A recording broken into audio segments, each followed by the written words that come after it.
So let's take a look at how the table looks then after today, and the lead was cut to 9 points as United won earlier. City win again, so the lead remains at 12. And of the 4 teams in action in the top 6 who all play today, they all won, meaning the pressure mounts a little bit on Liverpool and Spurs ahead of their games. In the bottom half, well, only one team in the whole of the bottom half won, and it was Paul Lambert-Stoke. You can see there it moves them out of the bottom 3. They now sit in 17th place. But just look how tight that is. There is just 3 points between 11th and 17th in the Premier League, and Newcastle United are right in the mix. They're sitting 15th in the table at the moment. Right, we're far from...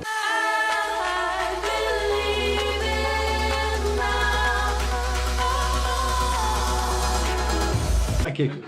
Well, a great talent who's been at Manchester City making a difference for a long time, and a young man who came in today and looked absolutely at ease, didn't he, at left back? He did, and he spoke well as well. Confident lad there, and he played with that confidence. It's not easy stepping in, no matter how well City are playing. When you come in as a young lad, you're nervous. He wasn't nervous. He was always available for the ball and attacking threat. Of course, the goal, you can maybe look at him slightly, but I think he should take a lot of pleasure at the performance he made tonight. Yeah, we'll take a look at his performance in detail a bit later on, but let's run through the goals for you. And as we've already said for the second time, it's a perfect hat-trick for Sergio Aguero, right foot, left foot and the header.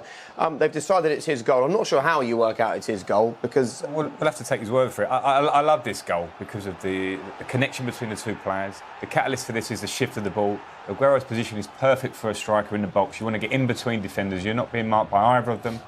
And then as he shifts the ball, he knows exactly where he wants to run. He's so sharp with his movement, we know that anyway. Goodbye.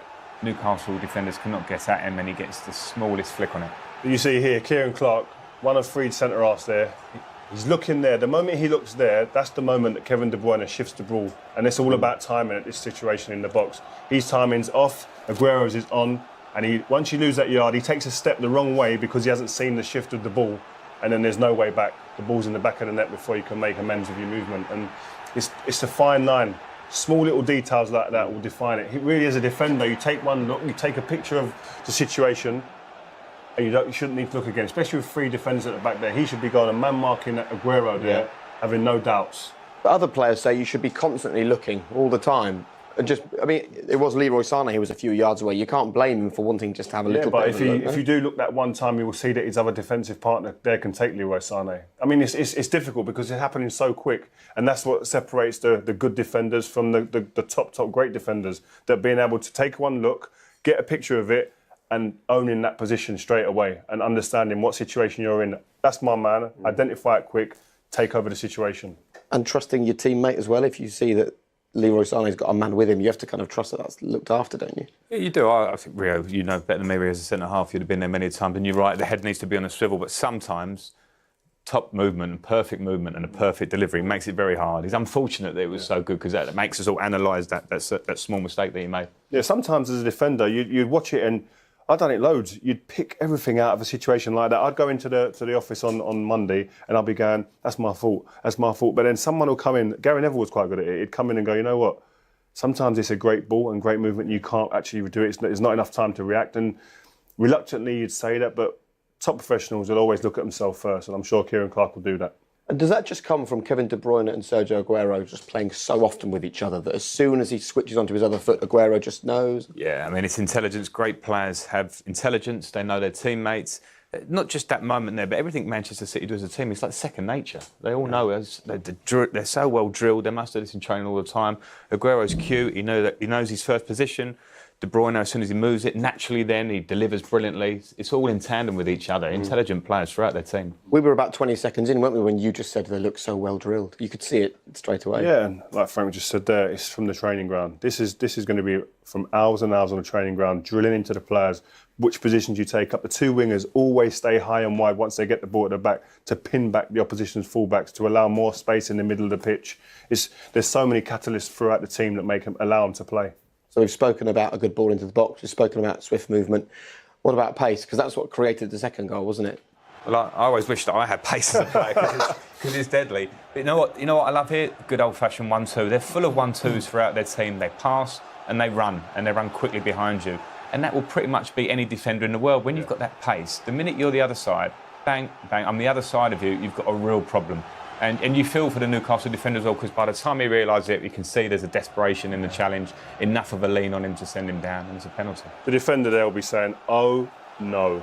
He'll be saying it in slow-mo in his head, and there's nothing you can do about it. When it's that quick and that precise, with the 1-2, Silva's appreciation, the pass, the timing, the weight on the ball, it all has to come together, and that's what they're doing better than anyone at the moment. And I think some players with pace, and it frustrates me, they don't utilise it enough. You need to use it, and that's what I think Raheem Sterling's game's gone up a level this year, because he's actually using his pace to hurt defenders around the box. Yeah, he's bringing a defender out, isolating him and saying, right, I'm going to expose you pace-wise, playing a ball and moving. So what's the trick as a defender not to allow that to happen? Because as soon as we saw that, you said, I want to see that again at full speed, just to see the pace that he had. You can't defend that sometimes. Like we were saying before, there are situations you can. Listen, you have to be quick, for one, and you have to identify, when he plays that 1-2, I know he's going to be running in behind, so you turn and you don't think about anything else. The moment you delay and think, where's he going, you're out of the game. This is it at full speed. The defender, once he's there and he stands him up, you've got to go. There's a tiny second there of a delay, as Rio said. When you know you're in a race with someone who's as quick as Raheem Sterling, you have to go instantly. The only problem you have when that ball goes inside is the space behind you. Yeah. If he checks back out, great, I'll let you deal with that. But I cover that space straight away in case you go there. And he goes there. And too often, defenders, when the 1-2's played across you there, if you follow the ball like that, the winger's gone. You're out of the game. That's that. Your first instinct. You can't not follow the ball now. Well, you don't follow the ball. That's always with the man. If you're a defender, you have to go with a man. The ball's not going to hurt you in terms of getting the ball. You're not going to get to the ball. It's too quick. Stay with a man and stop him. Interesting. And no doubts about the penalty, by the way. You were both very happy that the penalty award was correct. I think so. There's enough, as I say, the desperation, a bit of a lean on Raheem Sterling. We're analysing every penalty decision so much now, but I do think there was enough there. Yeah. OK, and then we've got something else to deal with. Go on, what did you want to say? No, I can't wait to talk about this goal. Right, off you go then. Talk about the goal. No, Sane, I love this guy. He's a great player. But you can't see a goal coming at the end of this once he gets the ball here.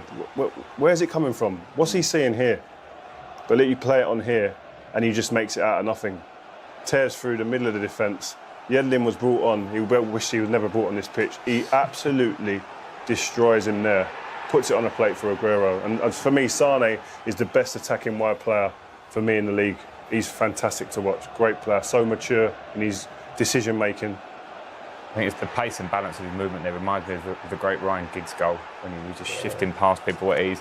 Here's like a pirouette. I was just saying his mum was a gymnast. There's the balance, bang. The balance is always there. And then the awareness. And that's another thing about him. We're looking at that. That's just great skill. But we were talking during the game about how mature he is. There'll be times when he gets the ball and he just knocks it off. There's times when he makes a run, an unselfish run inside to open up the space for the young left back behind him. All these attributes at 22 years of age. Yeah, and the young fullback had more touches of the ball than anyone on the pitch today. Yeah. And I think a lot of that will be attributed to his movement. Obviously, he's coming in all the time, coming inside when the ball's developing, allowing the left back to come on and receive the ball so often in attacking areas. It's great to see from such a young player. Yeah. OK, well, you two glowing in your praise of Manchester City today. I wonder what Pep Guardiola made of the performance. He's with Des. I to expect that from City. They do it to most teams. They seem not put off track from anything last week, and that's the beauty of this team, the self-belief in what they do. Even though they made some mistakes, they lost the game last week, straight back at it today. I think we kind of get caught up in stats, possession, but I think if you look at the entries into the opponent's box as well, would be a telling point as well. There were 20-odd clearances in the first half, so that tells you that there's an intent with all the possession that they have, which is, I think, that elevates it even higher. Let's talk about the other end of the pitch for Manchester City. We spoke about John Stones coming back from injury and just finding his form again before the game. What did you make of his role in the Newcastle goal? I thought maybe he could have helped the fullback. I think it's great play from Newcastle, but I'll show it here as the ball goes forward. The attacking player there, Joselu's going away from goal, and it's a fantastic finish. It's a great. I mean, the way, the way to hurt City, where they play so high up the pitch.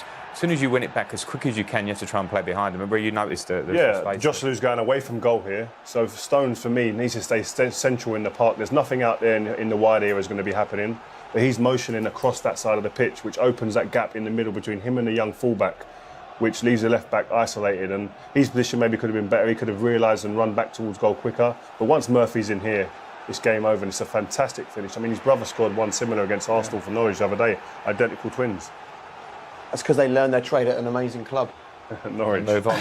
And move on. Well, yes, inevitably they do move on, but it was actually a really cool finish. First Premier League goal at Manchester City. That tells you something, doesn't it, about him? It's a really cool finish. I mean, as he ran towards the goalkeeper, I thought it was a bit straight on, and I worry sometimes, can you get your angle to slip it past him? Even better, cool, and dinked it over him. So that bodes well for him that he can finish like that. Yeah. But with Stones, I mean, we're nitpicking sometimes, and it's just that instinct of defending first sometimes. And I think he's got huge potential, John Stones. And I think sometimes when I used to play as well, there's similar things between us that I used to think about getting on the ball before anything.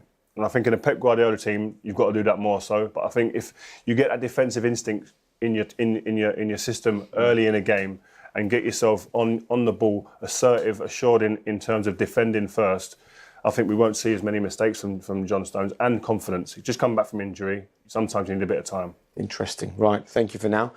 Time to talk Newcastle after the break. Of course, there was that one glimmer of hope, that one moment when young Jacob Murphy got the goal. But overall, another frustrating day for Rafa Benitez. We'll hear from him and talk Newcastle next.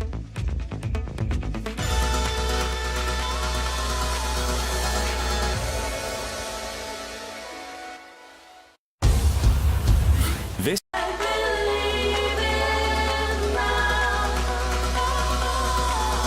he's managed Liverpool, Chelsea, Napoli, Real Madrid, big clubs. And Newcastle's a big club, but they're not investing. They're not in a position now that I think Rafa sees himself as a manager and being. So he's frustrated, and I don't know. There's only so long this can go on. If they don't buy players, whatever happens by the end of the season, you don't see him staying there too long, because I think Rafa's ideas are, I can manage big clubs, and I have done. And the killer and the frustrating thing for him will be that he's seeing teams around him, all the other teams in the Premier League are investing.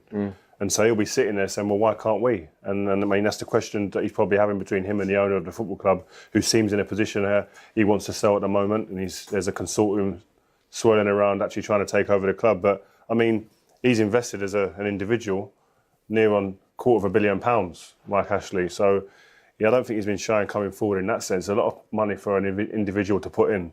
And you're fighting against countries that are investing in clubs in some corners of this. But I don't think anyone's expecting Newcastle to compete with Manchester City for players. But I think if you're a Newcastle fan and you're sitting there thinking 50-odd thousand every single week at St James's Park, a world-class manager, a world-class stadium, a brilliant fan base in the Premier League, you either have to go for it or you're going to end up going down again. It'll be Newcastle's third relegation in 9 seasons under Mike Ashley. Well, once you publicly announce that there's a takeover that's happening, then straight away you throw doubt over the whole football club, which is difficult. And it's plain to see out there that there's no lack of effort from all those players. They tried their hardest. I think Rafa Benitez, the top manager, sets them up very well. It's a big club. But at the minute, they're missing the X factor of 2 or 3 good signings that would have them probably pretty comfortable mid-table team, and they need to be. It's Newcastle, it's a massive club. And they're a great addition to the Premier League. It's a better league for Newcastle being in it. Yeah, I mean, their fans always give you that something extra, especially at St James's. We see it here today at the Etihad. They're vocal, they're great fans to have. It's a club with great history, great players, and they just need a few added to this squad to give them that belief to stay in this league. Yep, as we said at the end there, 10 of the players that finished the game for Newcastle played for them in the Championship last season. The one that didn't was young Jacob Murphy. Of course, he was playing in the Championship for Norwich. Tells a story, doesn't it? Right, you can see Newcastle actually in action again next